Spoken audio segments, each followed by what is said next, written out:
Exercise 12.2 question number 6. A chord of a circle of radius 15 centimeter subtends an angle of 60 degree at the center.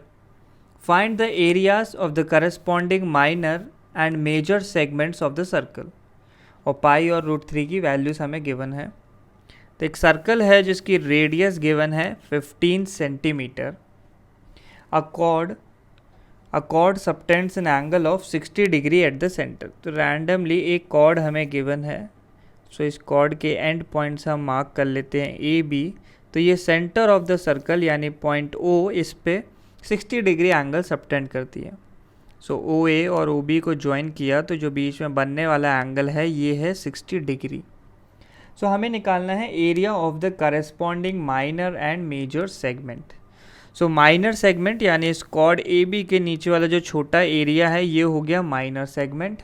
और बाकी जो remaining area है, ये जो area dotted किया है प्लस जो ट्रायंगल ए ओ बी के अंदर का एरिया है, ये मिलके बन जाता है मेजर सेगमेंट. सो सबसे पहले हम निकालेंगे एरिया ऑफ माइनर सेगमेंट. तो एरिया ऑफ माइनर सेगमेंट निकालने के लिए सबसे पहले हम जो सेक्टर ए ओ बी बना है, तो ये ए ओ बी सेक्टर में ये दो रेडियस हो गई और नीचे ये आर्क, तो ये कंप्लीट एरिया हमें मिल जाएगा, एरिया ऑफ माइनर सेक्टर. इसमें से हम इस ट्रायंगल का एरिया जो है सब्ट्रैक्ट कर देंगे तो हमें माइनर सेगमेंट का एरिया मिल जाएगा. तो area of minor segment is equal to area of minor sector, area of minor sector A O B, और इसमें से हमें सब्ट्रैक्ट करना होगा area of triangle A O B. तो माइनर सेक्टर का एरिया निकालना है सबसे पहले. तो सेक्टर का एरिया होता है एरिया ऑफ एनी सेक्टर, इसका फॉर्मूला होता है theta upon 360 degree into pi r square, जहाँ ये थीटा होता है angle at the centre. Next area of triangle A O B की अगर हम बात करें तो ये ए ओ बी ट्रायंगल कुछ इस तरीके से ड्रॉन है, जिसमें सेंट्रल एंगल दिया है 60 डिग्री. ओ ए और ओ बी ये दोनों रेडियस ऑफ सर्कल है, दोनों की वैल्यू होगी 15 सेंटीमीटर. तो यहाँ पे दो साइड्स इक्वल हैं, मतलब डेफिनेटली ये एक आइसोसेलेस ट्रायंगल होने वाला है. एक ऐसा आइसोसेलेस ट्रायंगल जिसमें एंगल ए और एंगल बी दोनों इक्वल होंगे और रिमेनिंग एंगल दिया है 60 डिग्री. इसका मतलब ए और बी जो दोनों इक्वल है और सम है 120, तो ऑब्वियसली ए और बी ये दोनों एंगल्स भी कितने आ जाएंगे 60 degree. So triangle A O B जो है एक इक्विलेटरल ट्रायंगल है, एक इक्विलेटरल ट्रायंगल है. और एक इक्विलेटरल ट्रायंगल का अगर हमें एरिया निकालना हो तो area of any equilateral triangle को लिखा जा सकता है √3/4 इंटू उसकी साइड का स्क्वायर. यह हर इक्विलेटरल ट्रायंगल के लिए फॉर्मूला वैलिड है. सो सबसे पहले हमें निकालना है area of minor sector A O B और उसमें से area of triangle A O B subtract करना है. तो ये बनता है एरिया ऑफ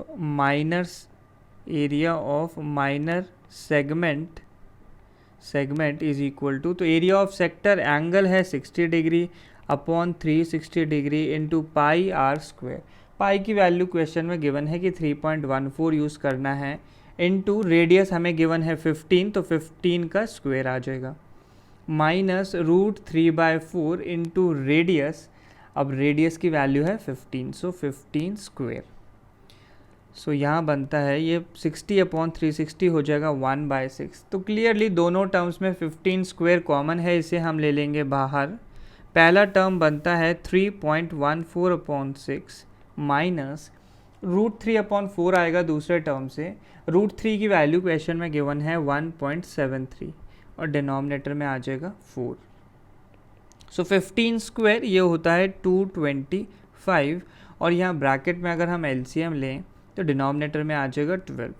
तो पहला टर्म बनता है 3.14 इंटू 2, 3.14 इंटू 2 किया तो ये हो जाएगा 6.28 और इसमें से हमें सब्ट्रैक्ट करना होगा 1.73 और ये किससे मल्टीप्लाई हो जाएगा 12/4 दैट इज़ 3 से मल्टीप्लाई होगा तो ये आ जाएगा 5.19. तो ये वैल्यू बनती है 6.28 6.28 में से अगर हम 5.19 सब्ट्रैक्ट करें तो ये वैल्यू होती है 1.09। तो 225 इंटू 1.09 अपॉन 12। सो इसको हम मल्टीप्लाई कर सकते हैं। 225 से मल्टीप्लाई करने पे ये वैल्यू आती है 245.25 और इसे हमें 12 से डिवाइड करना है। तो 12 से डिवाइड करने पे फाइनल आंसर हमें मिल जाएगा 20.43 और यूनिट्स यहाँ पे हमारे पास सेंटीमीटर है, तो सेंटीमीटर स्क्वायर, यूनिट्स सेंटीमीटर ही हैं। नेक्स्ट मेजर सेगमेंट का एरिया निकालना है। तो अगर सर्कल के एरिया में से मेजर सेगमेंट को हम देखें तो ये जो डॉटेड एरिया है पूरा ये है मेजर सेगमेंट। तो पूरे सर्कल में से माइनर सेगमेंट को सब्ट्रैक्ट कर दिया जाए तो हमें मेजर सेगमेंट मिल जाता है। So area of major segment is equal to area of circle.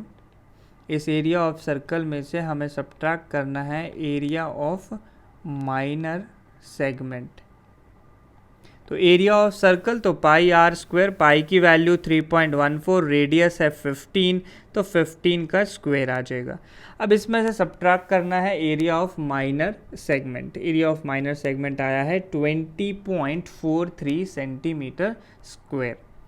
So minus of 20.43, so 3.14 into 15 का स्क्वायर, 15 का स्क्वायर होता है 225, तो ये वैल्यू बन जाती है 706.5 और इसमें से हमें सब्ट्रैक्ट करना है 20.43। सो 20.43 सब्ट्रैक्ट करने पे वैल्यू आ जाती है 686.07 और यूनिट्स हो जाएगी सेंटीमीटर स्क्वायर।